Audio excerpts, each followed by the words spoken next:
აი ეს ბალიში გიგას სულ ხელში ეჭირა. სულ ხელში ეჭირა. სახში თუ იყო ეს ბალიში სულ ხელში ეჭირა. ეს არსად არ გითქვას ხა ეს ღიადი ჩემი წარსული რასაც თქმელია ჩემს აწმყოსთან და ჩემს მომავალთან რაც გველოდება. ისიც ვიმონდი ხა. გიგაზე ფეხძიმედ ვიყავი, ნიკა მყავდა არც კი 2 წლის, როცა დავჭი მეუღლის გარეშე. სულ ესე მუჭმოღერილი ვარ.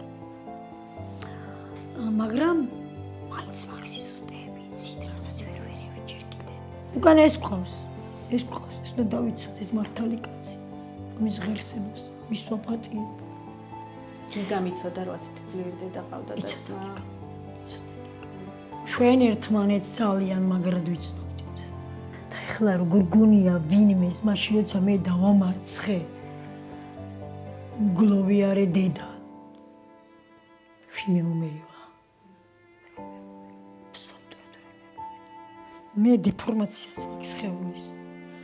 მარცხენა მხარე ნეკნები ამომეწია ყვირილით. მე გიგას ცხოვრებას ბოლომდე მივიყვანე.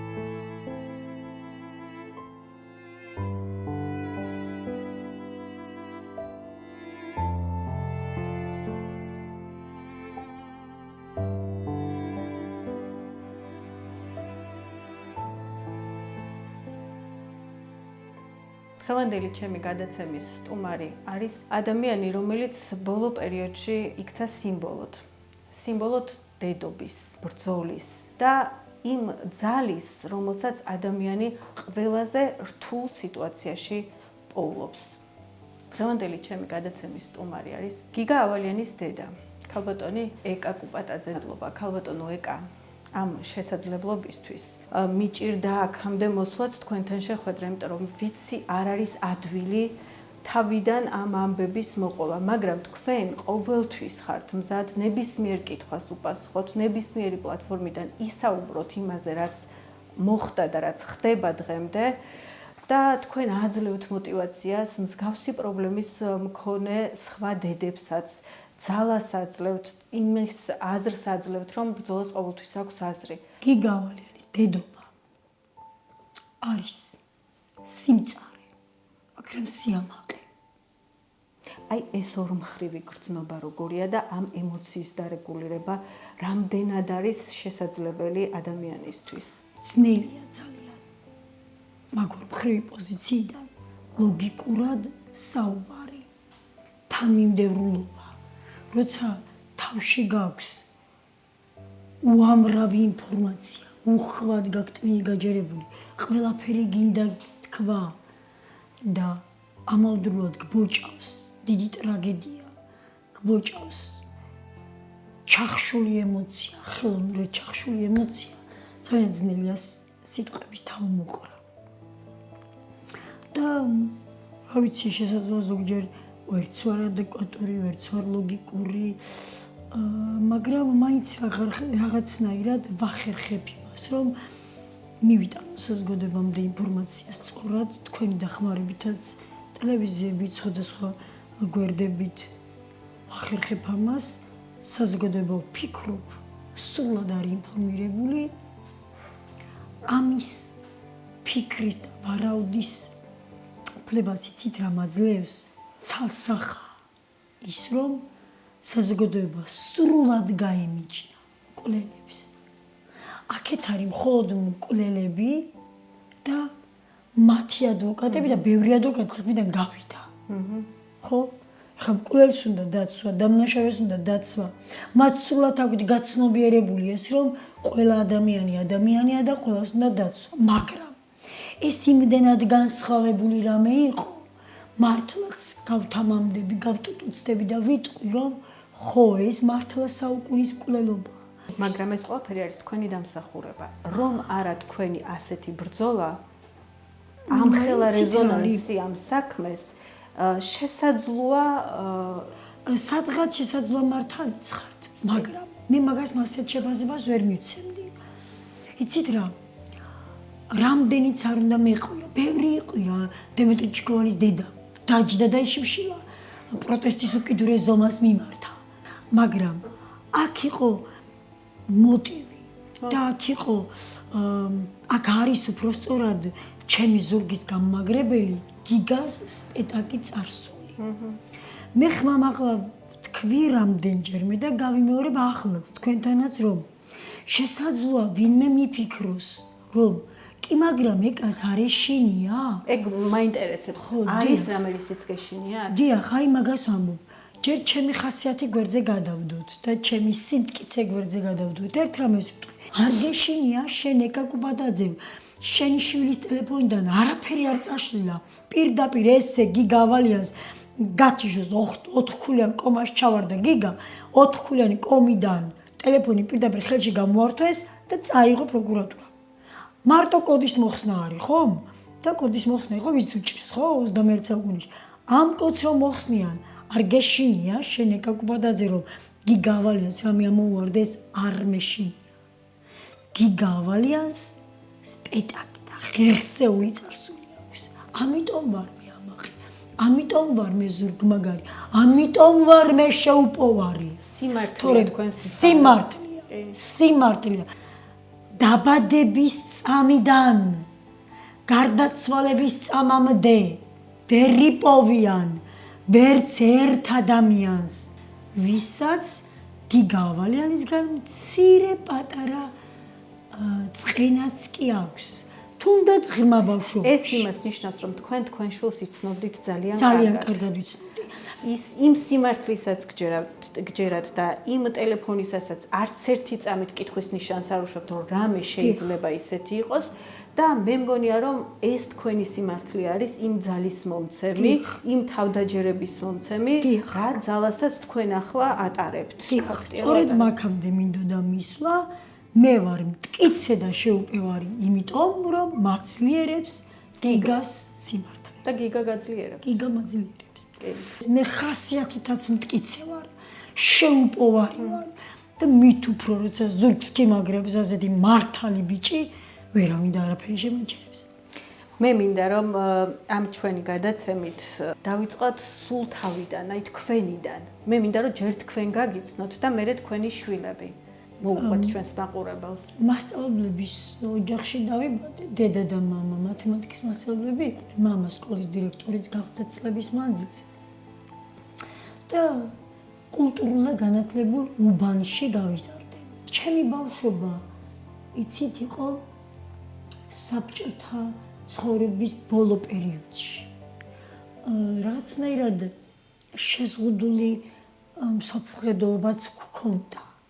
ყველა ვერ ვაცნობიერებდით იმ ჩემი ბავშვობის დროს თავისუფლების აი ამ სიტყვის სრულ მნიშვნელობას. სხვაგვარად გვასწავლდნენ. სხვანაირი არ იცოდით რა იყო თან, ხო? დიახ და შესაბამისად მე აღმოჩნდა მოკლედ იმის თქმა მინდა რომ ცხოვრება არ ვიცოდი. მიუხედავად იმისა რომ მე წარჩინებით დავამთავრე უნივერსიტეტი და საკმაოდ აქტიური და ისეთი სტუდენტი ვიყავი. მიუხედავად ამ ყველაფრისა, კონფერენციას მე თვითონ ვატარებდი, მიუხედავად ამ ყველაფრისა, ცხოვრება არ ვიცოდი. და სრულიად ესე მარტო უსუსრად 24 წლის გოგონა აღმოჩნდი ორი პატარა შვილით მარტო უცხო უბანში. თქვენი ცხოვრების ახალი ეტაპი როგორ დაიწყო ოჯახი მე შექმნით? ნიკაზე ფეხმძიმედ ვიყავი, ისა გიგაზე ფეხმძიმედ ვიყავი. ნიკა მყავდა არც კი 2 წლის, როცა დავრჩე მეუღლის გარეშე. მე ძალიან მიყვარდა ჩემი მეუღლე და მეგონა რომ თუ კი მის სახლში დაუბრუნდებოდი, მოკლედ ახლა არ ჩავწვიმამდები, თუ კი მის სახლში დაუბრუნდებოდი, მას შანსს მივცემდი ჩვენთან დაახლოებისას. თუ კი სრული ექნებოდა, ხო ახლა ის ცოტა ისეთი სიტუაცია მიმხილ ტრაგედიაში ვარ, ახლა არ მინდა ყველაფერს საუბარი და საფარი არაფერი არ მაქვს, მაგრამ არ მინდა მას საუბარი. არც ის მინდა ვინმე ისე გაიგოს, რომ რადგან მინდა ჩემი მეუღლე ერთმანეთს დაცილებული ვიყავით, თითქოს ნიკას და გიგას ცუდი გენი აქვს. არა, ნიკას და გიგას ძალიან კარგი გენი აქვს. მაგრამ ახლა დაგვინგრა ოჯახი. თქვენ იყავით ფეხმძიმედ? გიგაზე 6 თვე ნახევრის ფეხმძიმედ ვიყავ. 24 წლის ასაკში. არ ვიყავი მაშინ 24 წლის. ხო მე გავხდი. და ეს რომელი პერიოდია წლებია? 90-იანი წლები. ურთულესი წლები საქართველოში. პერიოდი გავა. ორი ბიჭი. ცივი შვილი. მე წავედი მეუღლის სახლში, მე რომ ჩემი გაჭირება მეთქვა, ეკონომიური გაჭირება მეთქვა ჩემი მშობლებისთვის, იქ არ გამაჩერებდნენ არავითარ შემთხვევაში, თუმცა ანუ ხომ მეხმარება და მშობლები ხომ მეაბა მარტო ისედაც გავზრდიდი შვილებს, მაგრამ მაინც საკუთარ მხრებზე მომიწია ამ ყველაფრის გადატანა. ქალი და კაცი ერთდროულად ვიყავი. ვენახიც მომიწამლავს, ახურავიც გადამითოვლავს, ხარვრემსაც გავძღოლილ ვარ. რეგიონში ცხოვრობდით? კი, თერჯოლის რაიონში, სოფელ ძევში მიყვარხარ წევრი. გიждები, ბედიაურლებო თქვენზე, თქვენს ამაკს ვერაზუს ვერ გადავიხდი. ყველაზე მეტად რა გიჭირდათ? ბევრ რაღაცასთან ერთად აი მაინც რას გამოარჩევდით? ჩემი ქმარი გაგიჟებით მიყვარდა. გაგიჟებით მიყვარდა. და ეს მიჭირდა. შიში მოვიდა მაგ დროს მარტო შვილთან ერთად? დაიბენით რაღაც ეტაპზე? თითი მოქვს აქ, ხედავთ? ეს არსად არ მithქვავს ახლა ეს რეალია. ჩემი წარსული რასაც თქმელია ჩემს აწმყოსთან და ჩემს მომავალთან რაც გველოდება. ისიც თვი მომდე ხა? ჩემი მეუღლის, მეორე ცოლის დედა. ხო რა თქმა უნდა, არ გვეჩერებდნენ იმ სახლში, მაგრამ მეზობლების მხარდაჭერით თანადგომით. შევძელი 13 წელი იქ ცხოვრება. მე როცა უკვე ნიკუშა გადავიდა მე-10 კლასში და ექიმობა უნდოდა, იქედან თბილისში შესაძლო ეკონომიურად, იმიტომ მე უკვე მოძლიერდი იქ მოძლიერი ოჯახი მქონდა. შესაძლოა ეკონომიურად უფრო უზრუნველყოფილი მყოლოდა, მაგრამ დედის მზრუნველობის ქვეშ ვერ დავტოვებდი. დისტანციური მზრუნველობა ცოტა ისე მიუღებელი იყო ჩემთვის. თან ბიჭები, ამიტომ დავკეტე კარი და წამოვედი. და ხელახლა დავიწყე ნულიდან ცხოვრება და ახლა ვიმეორებ გიგას სიტყვებს. თბილისში ჩავარდნილი მემსივით ვიყავით, ჩავყლაპა თბილისმა. პირველი წელი როცა თბილისში ჩამოვედი, მოსწავლეებს ვამზადებდი, იცით როგორ დავდიოდი ქალაქში. მეორე წელიწადს უკვე ადგილები აღარ მქონდა, მყავდა იმდენი მოსწავლე. და ისე მოხდა, რომ დავიმკვიდრე თავი თბილისშიც, მერე გადავედი საჯარო სკოლაშიც. თავარი რა იყო, რა ღირებულებებით ზრდიდით თქვენ შვილებს და რა ასწავლეთ და როგორი ძმები იყვნენ ისინი ერთმანეთისთვის? თქვენ ძალიან ღრმა კითხვა და მისვით. მოდი მე ასე ვუპასუხებ. არასდროს არაფერი არ ვისწავლებია ჩემი შვილებისთვის. ჩვენ გავიზარდეთ ერთად. მე ბევრჯერ ვეკითხებოდი მათ. ეხლა მე ისევ გუშინდელი სასამართლო პროცესი მიტრიალებს ტვინში. ეს იყო დღე, რომის მსგავსიც ალბათ ჩემს ცხოვრებაში აღარ გამეორდა. ყველაზე ემოციური დღე. გიგას გარდაცვალების დღეზე მეტად ემოციური და მძიმე დღე გუშინ იყო ჩემთვის სასამართლო პროცესზე წარდგომა.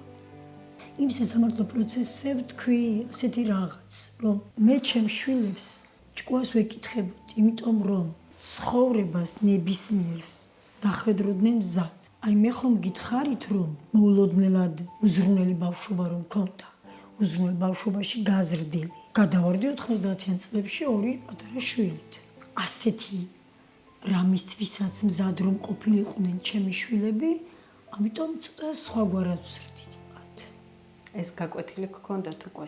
მქონდა ცხოვრების და ჩვენ ვიყავით ერთი სული სამსხეულში. ას ერთად გავიზარდეთ. ახლა ყველას ესმის გიგა. მე ნიკაც ძალიან ჭკვიანი და კარგი შვილი მყავს. ნიკამაც დაამთავრა ვეკუა სკოლა, ნიკამაც დაამთავრა სამედიცინო უნივერსიტეტი და ნიკაც არის ექიმი, მაგრამ გიგამ შეაწყვეტინეს ცხოვრება, ნიკამ შეწყვიტა ცხოვრება. ნიკას ჰქონდა ძალიან კარგი პერსპექტივა და ძლიერი კარიერა. მე რომ ვიძახი, რომ საქართველოს მოუკლეს გიგა ავალიანი, მივხვდი, რომ ვაშავებ საქართველოს მოუკლეს ძმები ავალიანები. მე 2 შვილი ერთად მომიკლეს. გიგას წაართვეს სხეული და დაასამარეს, ნიკას წაართვეს სული და ჩააყოლეს გიგას სამარეში. ერთ სხეული წაართვეს, მეორე სული. გიგას მოუკლეს 2 ჭკვიანი, საქართველოს მოუკლეს 2 ჭკვიანი მომავლის ექიმი. არ ვიცი, მე ნიკას მომავალს ვერ ვხედავ. ნიკა არ იყო საქართველოში. ნიკა სწავლობდა გერმანიაში. ისეთი კარგი ძმობა ჰქონდა ჩემს შვილებს. ჩემი სახლიდან მარტო უკანის ხმა თუ გავიდოდა. აი ხო არის ბავშვები ერთად იზრდებიან, ჭიდაობენ, ჩხუბობენ და უყვართ ერთმანეთს, მაგრამ არის ეს. ცელქობენ ძალიან ერთმანეთში. ჩემშულების დაპირისპირება იცით რა იყო? ხელის გადაწევაში დაჯიბრება. ერთს მარჯვენა ხელში ქონდა მეტი ძალა, მეორის მარცხენა ხელში ქონდა მეტი ძალა. გამორჩეული ძმობა ქონდათ. მართლა. მე ხანიკა გავიცანი და ეს ვიგრძენი მასთან ცირე გასაუბრების დროსაც კი.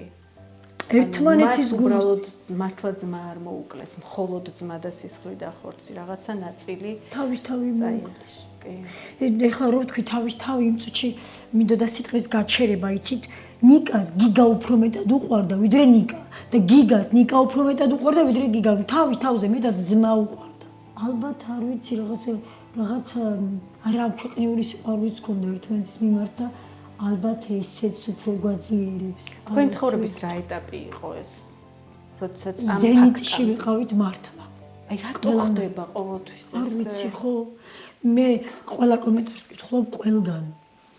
ეხლა რაღაც პერიოდი არის ხოლმე, როცა მძიმე პერიოდი მაქვს და მიგროვდება კომენტარები, მაგრამ ყველგან TikTok-ზე ნებისმიერ გვერდზე, სადაც წავაწყდები, Facebook-ზე, ყველგან ვკითხულობ ყველაფერს, ხო უხვია. რას ეძებ? ყველგან ვკითხულობ, ვეძებ იცით რას? სიამოვნებს და მაძლიერებს. ხარში დგომას. ხო. იცით რამდენი ადამიანი მწერს პირადში, ყველას ვკითხულობ და უკვირთ. არც მეგონა თუ ჩემ მესიჯს ნახავდიო და ყველას ნახულობ, ჩანს ამ ხალხში ზრუნველობა, თანაბრძოლა, ერთგულება, ყველაფერი ჩანს. აი ხა გუშინდელს გეტყვით, გამოვედით სასამართლოდან და გააჩერა მანქანა, არ ვიცი ხა ეს თქვა თუ არა, გვარს არ ვიტყვაში, გაბატონო ხატუნა გეფერებით. გააჩერა ქალმა მანქანა და ქალბატონო ეკა ჩამოწემრი და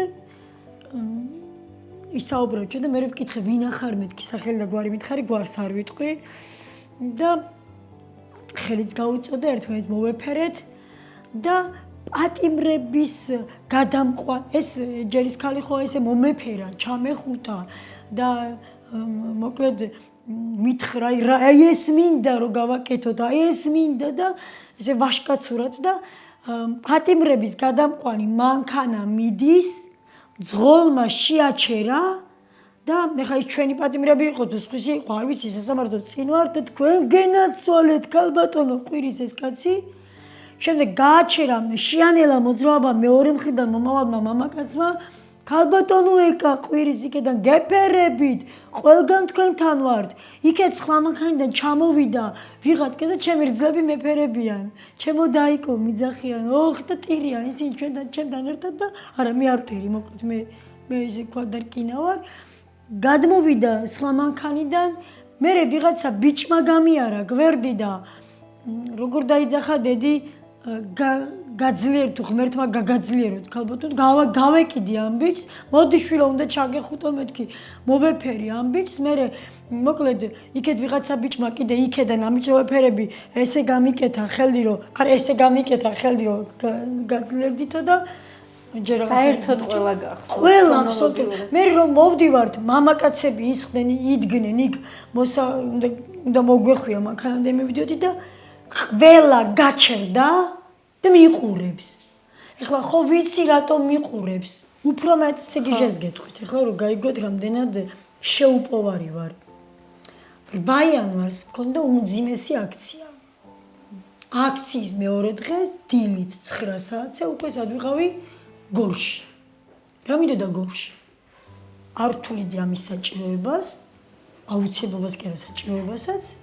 და ახლა მე ხომ ამბობ მე ვიბრიძვი მე ეს მართლა აწეული თითქმით კი არ ვიბრიძვი და მაღალი ხმით და მართლა თითის ხმით მე ვიბრიძვი მართლა და 8 იანვარს მქონდა აქცია დილით 9 საათზე ვიყავი გორში და ჩავაბარე პრავისთვის გამოცდა 30 გულ და ნავიღე 30 გულა და ეხლა ეს რატო თქვა მცნობასთან დაკავშირებით იქაც საინფორმაციოში ვიცნო ყველა გამოვიდნენ და შეგხვდნენ ერთი წუთით ამ პერიოდში ისწავლეთ? ხო. ვისწავლე როგორ ახლა მაგის გაგიკვირდებათ. სინგას არ ქონდა პრავა და არც გიგას, იმიტომ ჩვენ არ ქონდა მის საჭიროება.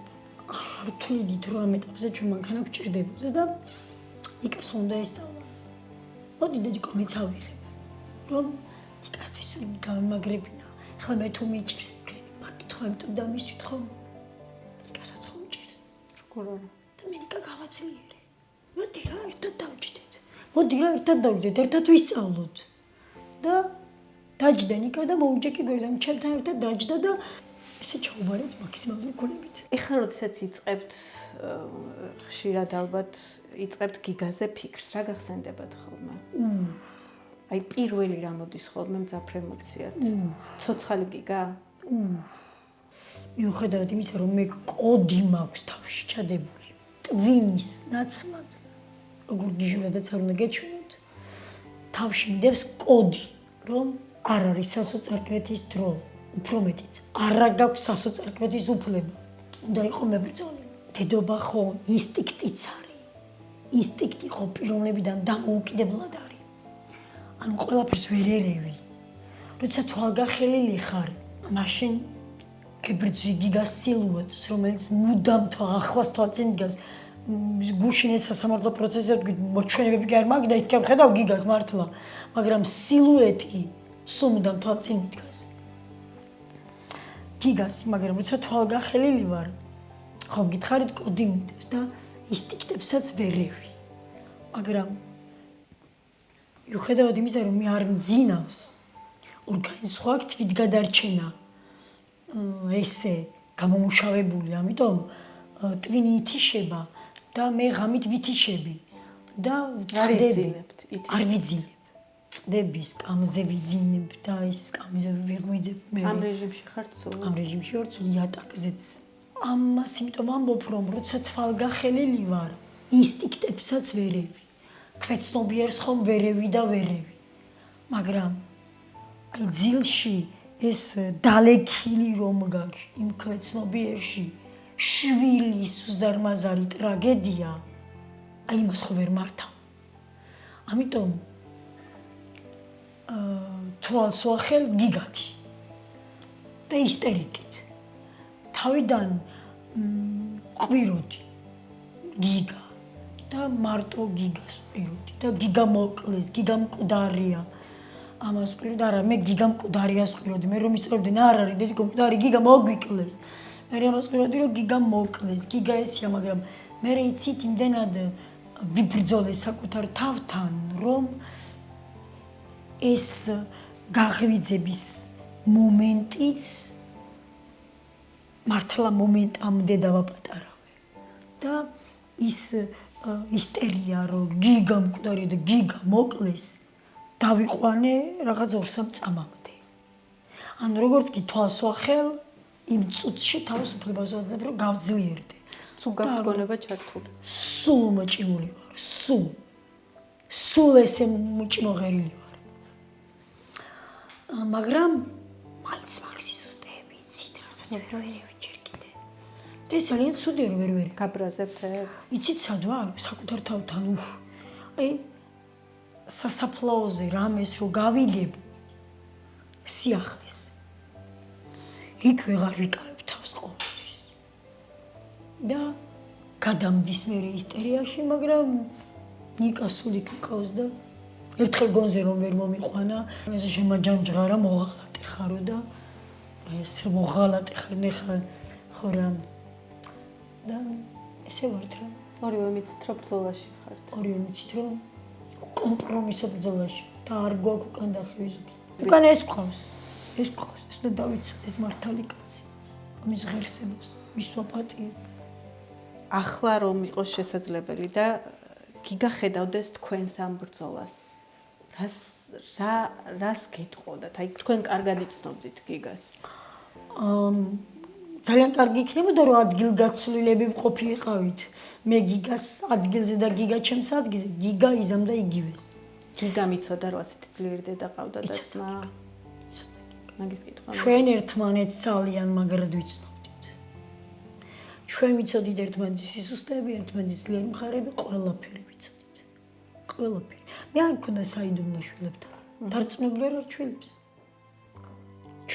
ჩვენი პლუს მინუსებით. არის რამე რასაც ნანობთ? კი. იცით რას ნანობ? 2 ოქტომბერს მქონდა მე დაბადების დღე. 1 ოქტომბერს წავიდა გიგა ჩემგან სახლში. მე მითხრა რომ აუ დაღლილი ვარ. სინამდვილეში გიგას დაღლა არ აჩერებდა, გიგა არ ცეღლებოდა. დარწმუნებული ვარ, რომ დარჩებოდა, რომ არ ყოფილიყო ჩემი დაბადების დღე 2 ოქტომბერს. და ვნამობ, რომ მითხრა, რომ დაღლილი ვარ და წავალ რა სახლში თამშია. როგორ არ უთხარი, რომ დარჩენა დაიკლავი თქო. დარჩებოდა. მაგრამ აი რატო უნდა მეთქვა? ჯანმრთელი, სახსალამათი, ჭკვიანი, მოწესრიგებული, არ ვიცი, ესეთი შვილი გავუშვი 6 წუთში მივიდოდა სახლში. რატო უნდა? არ საიდან საფრთხეს არ ვხედავდი, იმიტომ რომ ჩვენ მართლა რობოტები ვცხოვრობდით, ჩვენ ადამიანებიც არ ვიყავით, იმიტომ რომ გადართული ვიყავით მთლიანად იმ საქმეზე, თავი და ბოლომდე გადაშვებული ვიყავით ამ საქმეში, რომ ჩვენ საქმეს ვაკეთებდით ერთგულად და არ გქონდა არანაირი საფრთხე, ჩვენ წესიერი, მართალი, პატიოსანი ხალხი ვიყავით და რატო უნდა შემშინებოდა იმ შვილის სახლში გაშვებისთვის იმედის მე მქონდა. თქვენ მუშაობდით იმ დროს, როდესაც გაიგეთ, რომ ეს ამბავი მოხდა? სახლში მივედი და დავუკაკუნე. არის არასოდეს არ ვთავდით შუქს შემოსასვლელში, სულ ანთებული იყო და არ ვთიშავდით. ეს ჩამქრალიც რო ყოფილიყო, სახლიდან შუქი მაინც და გამოსულიყო სათვალთვალო ხვრელში და სიბნელე რომ იყო გამეკვირდა, ვიფიქრე დაიძინა თქო, ამიტომ დავურეკე. რომ დავურეკე და არ გამოვიდა სახლიდან ზარისხმა და გამიკვირდა, მერე მიპასუხა გოგონამ, მე პასუხეს კლინიკიდან. ტელეფონზე მითხრეს, რომ ქუჩაში იპოვეს უგონოდ, არის ისა, მაგრამ ნუ გეშინიათ საშიში არაფერია. მერე უკვე ლიფტზე რომ მივედი, მითხრეს, რომ ტანსაცმელი წამოუღეთ. მე არ შევბრუნდი სახლში. დავურეკე ჩემს ძმას და რცალს. მათ ვუთხარი, რომ თქვენ წამოიღეთ, ჩემს ძავს ვთხარი, ირაკის ტანსაცმელი წამოიღე, მივდივარ თქო და არ ვიცი, ალბათ კოსმოსური სიჩქარით მივრბოდი. მე როცა მივედი, მითხრეს, რომ კუჩს ურეცხავთო, როგორც იცით, ეგონოთ ნარკოტიკული თრობა, აბები დალეული აქვთ რაღაცა მსგავსი მოკლედ, მაგრამ აკებს საინტერესოები ხო ქონდა? დიახ, მაგიტომ ვიძახი ექიმებს. მაგას არ ვაპატიებ ექიმებს. ეხლა მე რომ ვიძახი ექიმებს, ეს აწყობს გაბაშვილებს, რომ გონიათ რომ ექიმებმა მოკლეს. სინამდვილეში იმ მიმღების ექიმმა სწორი დიაგნოზი რომ ვერ დასვა, კატე რომ არ ნახა, გიგას მაინც ვერ გადაარჩენდა. მაგრამ რომ შეხედა საფრთხეს, რომ ეს ბიჭი აუცილებლად მოკვდება ამხელა დაზიანებით, მერე უკვე დაიწყო თვითგადარჩენაზე სრულნა და აღარ აღწერა დაზიანებები. იმის დანაშაული ერთადერთი არ აღწერა დაზიანებები, თორე გიგას ქონდა მრავლობითი დაზიანება. ხო. მე რა ვიცოდი, ესე თუნდაც უნდა აღმეწერა. ნახეთ იმ დღესვე? კი, მე ვნახე გიგა. მე დავსვი დიაგნოზი, მე ვნახე გიგას ჰემატომა თავზე. აგვეგონა რომ შეიძლება გადმოვარდა ამის გამო, შესაძლოა და ხმაურზე ალბათ რაღაცა ხმა იყო და ოდნავ აიწემდა რომ დაზიანება ქონდა ზუსტად აი აქ ქონდა დარტყმული. ზუსტად რეალურად რაც მოხდა, იციან მხოლოდ მკვლელებმა. ეს ზუსტად რეალურად რაც მოხდა, შესაძლოა დამნაშავების მშობლებმაც არ იციან, რომ არ უთხრეს. თქვენ არ დაგიშვიათ პირველ დღეებში, რომ ეს სასიკვდილო იყო ეს ყველაფერი? რაც ნახეთ. იცით რა, როცა გიგას ოპერაცია გადაუღეს, ჩემ როცა კატე ნახეს და განგაში ატყდა კლინიკაში. შემდეგ როცა ოპერაცია გაუკეთეს, ოპერაციამდე შევხვდით ნეიროქირურგს. ვისაუბრა და მაშინ ვიცოდით, მაშინ გვითხრეს, რომ გიგას გადარჩენის შანსი არ იყო. აი ეს ემოცია როგორი იყო, როცა პირველად ეს გაიგო? არ მივიღე ეს. არ მიიღეთ. არ მივიღე, იმიტომ რომ გიგა იყო ჯანმრთელი. მე ვიცოდი, რომ როც არ უნდა დაჭირებოდა ორგანიზმს, გიგას ორგანიზმი გაყრებოდა. და ეს არ მივიღე ერთი წამითაც, არც ერთი წამით არ დამიშვე, რომ გიგა აღარ იქნებოდა. მეორე ოპერაციის შემდეგ როცა გამოვიდა ექიმი და გითხრა, რომ აი ეს მიდრიაზი ისევ დაგვრჩა და გაფართოებული თვალები, ჩვენ არ გითხრა იქ ექიმმა რომ თურმე გიგამ ეგ ტვინი დაანთხია საოპერაციო მაგიდაზე, იმიტომ რომ ეცადნენ რომ შემოეპარებინათ ეს ნელა ჩვენთვის და გითხრა რომ აი 2 საათში თუ ის მოწოლნა ექიმმა გითხრა 2 საათში ეს მიდრიაზი თუ არ გაქრა ვერ გადავარჩეთ როგორი მაგარი იყო გიგა იმის შემდეგ ეს იყო 7-ში და იმის შემდეგ კიდევ გიგამ 16 დღე იცოცხლა. დედა პარასკევა გვყავდა მოყვანილი და დედა პარასკევამ რომ მითხრა რომ 2 დღეში იხილავთ უფლის სასწაულს და 2 დღეში გიგა გაგვიქრა. თუნდაც ბოლო დღეს ახლა თქვენს კითხვაზე ახლა უპასუხებ, თუნდაც ბოლო დღეს 24-ში დეისანთელი დავანთე, რაც ალბათ მთელი ცხოვრების მანძილზე ერთად არ დამინდია. ეს ერთად ქრისტეს საფლავიდან წამოღებულ შეკროს ახლებს ერთად ვანთებდით ოჯახი ხელნახელში გადაგვიდით. არც მანამდე ჩაგვიქრა. ხო რა ვიცი. არ ვიცი ძალიან ძნელია საუბარი. მარტო როცა რჩებით, ყველაზე მეტად რა გიჭირთ საკუთარ თავთან, როდესაც მარტო რჩებით. იშვიათად არ რჩები მარტო სულ ერთად ვარ. სულ ყარი მყავს ვიღაც გვერდით. მაგრამ ყოფილა რაღაცა ცოტა ხნიანი პერიოდი რაღაცა 15-20 წუთი რაღაცა მომენტი ისეთიც ყოფილა რომ გასულა ვთქვათ ნიკა და სალომე და მარტო დარჩენილ ვარ. მაშინ უფრო მეტად მიწევს ბრძოლა. ხო შესაძლოა უფრო მეტად რომ მიჭირს ამიტომაც ვერ ვერევი და ჩემს მეზობლებს ესმით ჩემი ხმები. ტირილი გიჭირთ ზოგადად? ხო ამბობენ ზოგჯერ ემოციას ეხმარება ტირილი ემოციის გამოტანას. აი მე როგორც გითხარით მე ვიბრძვი. რომ არ ვიცი საკუთარ თავზე ბრძვი. საკუთარ თავზე ბრძვი. და ეხლა როგორ გონია ვინმეს მაშინ როცა მე დავამარცხე გლოვიარე დედა ვინმე მომერივა რომ მომკლავ მკვდრეთი დავდგები მაინც ყველას ვაგებინებ პროპორციულ პასუხს ეხლა მე რომ ვამბობ პროპორციულად თქო ძალიან ლოიალურია ჩვენი სისხლისამართალი ზედმეტად ლოიალურია მაგრამ რა ვქნათ ეხლა ეს ჩემი სახელმწიფოს კანონმდებლობა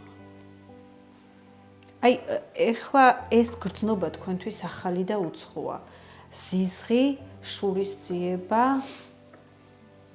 და აი ეს აგრესია და რა ვიცი ყველაფერი ერთად ხო რაც ამ ფაქტმა მოიტანა აი ამ ეს ემოცია როგორია დარწმუნებული ვარ რომ ძალიან ცუდი სამართავია ეს ემოციაც ხო იცით რა რადგან მოსწავლით მოკვდა ჩემი შვილი მოსწავლით მომიკლეს სადისტორად შვილი ხომ გითხარით რომ გავეყინე იმიტომ რომ მოსწავლე ჩემს იყო ყველა და ყველაფერი იმიტომ რომ ვინც გიყვარს იმან დაგაწვინა ბეჭებზე იმან ჩაგასამარა მაგრამ ისევ მათმა სიყვარულმა ამომწია მაღლა მე დარწმუნებული ვარ რომ ეს ადამიანები ვინც გიგას მკვლელობაში რაღაცა დოზით არ აქვს მნიშვნელობა დიდ და პატარას უკვე დამნაშავეები არიან და დანაშაული მიუძღვით დარწმუნებული ვარ ისინიც და თუ გარეთ არიან და მათი ოჯახის წევრებიც ყველა აბსოლუტურად ყველა თქვენს საჯარო გამოსვლას აკვირდება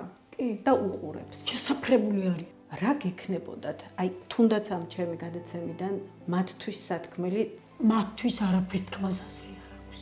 ადამიანებს დამერწმუნეთ თითოეული მათგანი და ყველა ერთად არიან საშიშნები. დედაც, მამაც, დაც, ძმაც, აბა ნახეთ ახლა მთავარის გვერდზე, ჩემი პოსტის ქვეშ დღევანდელი დაჭერილი ბიჭის დას და მამას მუქარის კომენტარები დაუძერიათ. ესენი უნდა იყოს განრიდებული საზოგადოებიდან. დღეს მოკლეს გიგა, ხვალ ღმერთმა ყველა დაიფაროს, ხვალ მოკლავენ სხვა გიგას. როდესაც ეს ბრძოლა დამთავრდება და ეს ბრძოლა აუცილებლად დამთავრდება თქვენი გამარჯვებით. ჩათვლით რომ მოიგეთ? აი მერე ეტაპი მე ამ ომში ყველაზე მნიშვნელოვან ბრძოლაში დავმარცხდი. ხო. ომში არის სხვადასხვა ბრძოლის ველი. ყველაზე მნიშვნელოვან და სერიოზულ ბრძოლის ველზე მე უკვე დავმარცხდი. მაგრამ სხვა დანარჩენ ბრძოლის ველზე გავიმარჯვებ.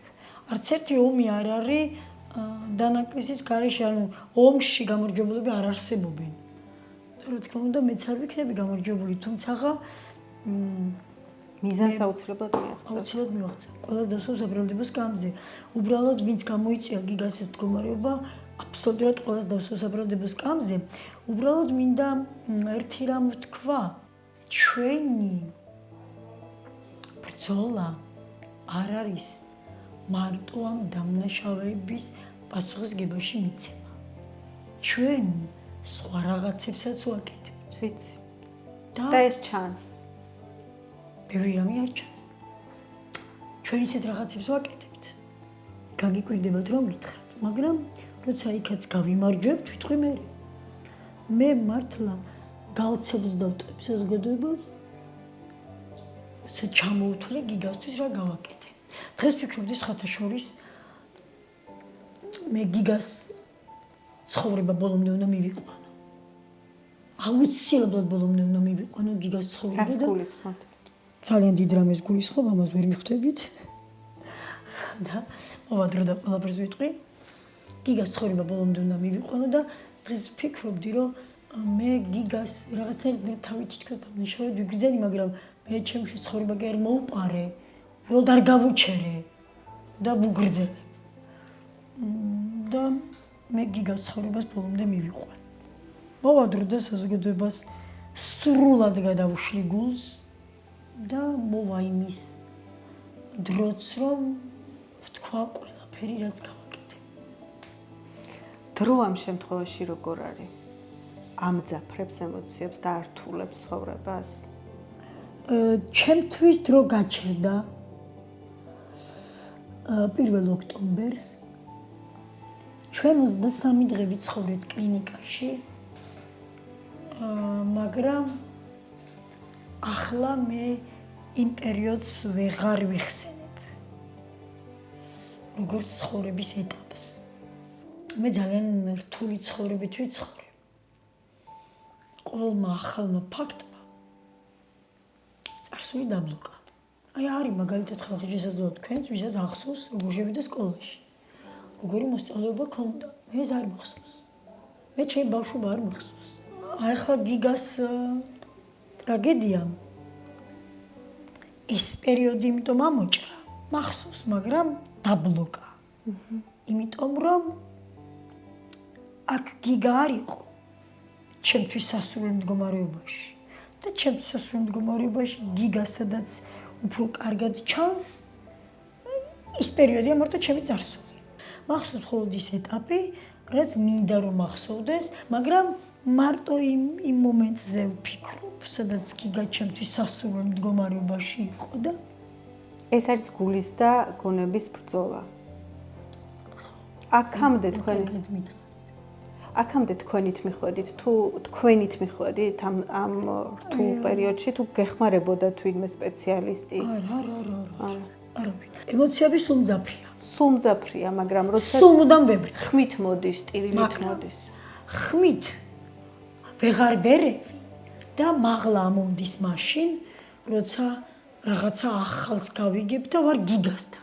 სად უფრო გიჭირთ ყოფნა? სახლში თუ სასაფლაოზე გიჭირთ? უფრო მიჭირს იქ. ეს სახლი გიგას გარემონტებულია, რა რემონტი კი აქ არის, მაგრამ და რა თქმა უნდა ყველაფერზე გიგა, ყველგან გიგა ჩანს. კედლიდან იმიდან ყველაფერიდან გიგა ჩანს. რა თქმა უნდა, მაგ ყველანიც თავის დატვირთვა აქვს. ყველაფერიდან გიგა ჩანს, მაგრამ აქ უფრო მართავ სიტუაციას, იმიტომ რომ გიგას აქ ცხოვრება უხაროდა. აი ამ სახლში 75,000 ლარი გიგას ფული დევს. აქ გიგას ცხოვრება უხაროდა და აქ უფრო ცოცხალი გიგა. იქ სხვანაირი გიგა. ამიტომ იქ ვერ მართავ საკუთარ თავს, მაგრამ როცა იქ ხმა მოდის მაღალი, ხო. მე დეფორმაციაც მაქვს სხეულის.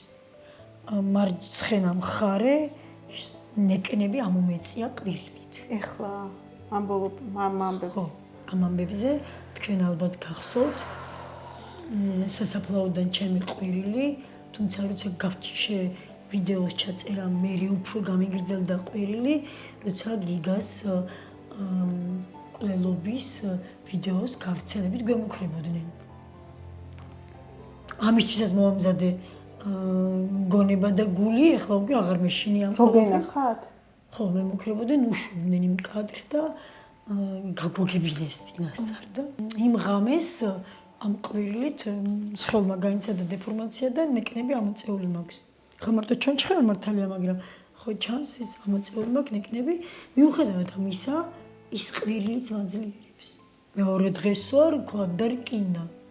ანუ ეხლა რომ გონიათ რომ ფსიქოლოგიურად გავტეხავთ, აქაც შეცდნენ ფსიქოლოგიურად მაძლიერებენ. კი მართალია იმ მომენტში ვერ ვიკავებ თავს და ყვირი, მაგრამ მეორე დღეს ვარ წინა დღეზე მეტი ძლიერი. როგორ უცნობრადაც არ უნდა მოგეჩვენოთ, ახლა ჩვეულებრივი ადამიანის ქონებით მე ამას ვერ ხვდები, ეს რა ფენომენია, მაგრამ მე გულწრფელად გეუბნები. ჩვენ მდგომარეობაში მაქსიმუმი არ არსებობს. იმიტომ რომ ჩვენ შვილებთან სამარეში ვყრივართ. იქ ვყრივართ ჩვენ. ჩვენ არა ვართ ადამიანები. ჩვენ ვართ არსებები. მე მყავს მამიდა. მე ვიცი რომ მთლიან ამას ვერ გავუშვებთ, მაგრამ თუ შეგიძლიათ რომ ეს გავუშვათ ამ თქვენ როგორც გადაწყობთ. მე მყავს მამიდა, რომელსაც 34 წლის ასაკში ასევე გენიოსი, ტვინით გამოძეძგილი პაატა მახათაძე ტრაგიკულად მოუკვდა. და მე მამიდას თვალს ვერ ვუსწორებდი. მე მამიდას ტელეფონით ვერ ველაპარაკებოდი. და როცა ჩემი მეორე მამიდაშვილის შვილმა წარჩინებით 100%-იანი გრანტით უნივერსიტეტში ჩააბარა, მე ჩემს მამიდაშვილს დავურეკე და ვკითხე, ხო მიულოცე შვილის წარმატება. ნინიკო, შეიძლება რომ იზა მამიდას დავურეკო და მივულოცო მარიამის წარმატება?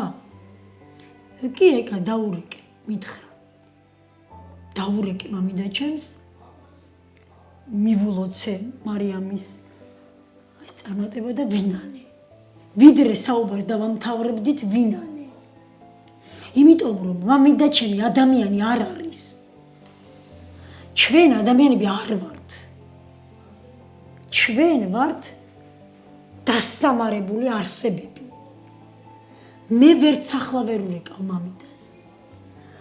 ძმას რომ ვერ უპასუხო, ნიკას რომ ვერ უპასუხო, პროკურორს რომ ვერ უპასუხო, ადვოკატს რომ ვერ უპასუხო, მამიდას ზარს ყოველთვის პასუხობ. და მე და მამიდას დიალოგს მტერმა უსმინა. ჩვენ დიალოგი არ გვაქვს, ჩვენ გვაქვს ვაიბიში. ჩვენ ადამიანები არ ვართ. როგორ გინდათ რომ დაამახსოვრდეს გიგა ავალიანი ხალხს, რომელიც გაიცნო მთელმა ქვეყანამ? გიგა რაღაცნაირად განსხვავებული იყო. განსხვავებულობას მანამდე ვხედავდი, მაგრამ მე არ მაქვს ლექსიკონში სიტყვები ერთი და ორი კი არა. რამდენი სიტყვაც არ უნდა მოვიშველიო გიგას აღსაწერად. მე ვერ შევძლებ გიგას აღწერას. სურათი გაქვთ რამდენიმე? ხოლოდ გიგას ჩვენ არც ერთი სურათი არ გვაქვს გიგას. ეს სურათები არის აი ეს რომელიც ეს საფლავის ქვაზე ეს სურათია. ეს მოდით ვიტყვი ამ სურათებს. ეს არის ვიდეო კადრიდან დაჭერილი. თანაკურსელებმა გამოგვიგზავნეს. გიგასო კლასიკურად ჩაცმული დადიოდა და ერთ სურათიც არ გვაქვს ტელეფონშია მისი სურათები და ტელეფონი პოლიტიმაშია. სოციალურ ქსელში არდებდა? არდებდა ხო არაფერს. თუ კი ვინმე სადემონიშნა და მარტო ეს სურათები ქონდა, ეს არის ვიდეო კადრიდან დაჭერილი. ის სურათი თვითონ გიგას გადაღებულია, აუცილებლად უნდა გაჩვენოთ ერთი ხატი. აი ეს ხატი დამიწერა ერთმა გოგონამ, მარიამ კუბლაშვილმა სოციალური ქსელიდან გაგვიცნო ჩვენ და მომიტანა გიგასგან ყველაზე ძვირფასი ნივთი რა დაგრჩეთ? გაგიკვირდებათ და ეს ბალიში. აი ეს ბალიში გიგას სულ ხელში ეჭირა. სულ ხელში ეჭირა. სახში თუ იყო ეს ბალიში სულ ხელში ეჭირა. ეს გიგა სიცოცხლეში არ ქონდა. ეს გიგას გარდა ეს ნიკას მეგობარმა მოგვიტანა მამა გაბრიელის საფლავიდან და ეს ეჭირა ჯერ სამაჯურზე, ასე სამაჯურად ქონდა. შემდეგ ხელი რო შეუსივდა მოხსნეს და ხელში ეჭირა.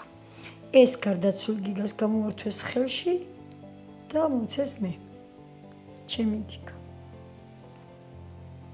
ჩემთვის თქვენ თანამებრძოლები ხართ. და მე მართლა მეხმარებით ბრძოლაში და მაძლიერებთ ამით. თუ კითხვის დასმისას გულწრფელი არ ხარ და შენ არ პასუხს ვერ მიიღებ. კი ზუსტად ასე. მე სხვისი არავისი ვიცი რა, მე ჩემი მდგომარეობიდან გამომდინარე ვამბობ ახლა ამას. და როცა ესე ამდენ რამის ვამბობ, ეს სწორედ თქვენი დამსახურებაა, თქვენი ჟურნალისტების პროფესიონალიზმის, თქვენი კომუნიკაბელურობის და რა ვიცი. მადლობა ძალიან დიდი. მადლობა ძალიან დიდი და მინდა რომ ეს ბრძოლის ეს ეტაპი იყოს მალე იქ იმ მიზნამდე მისული, რაზედაც ახლა თქვენი ბრძვით.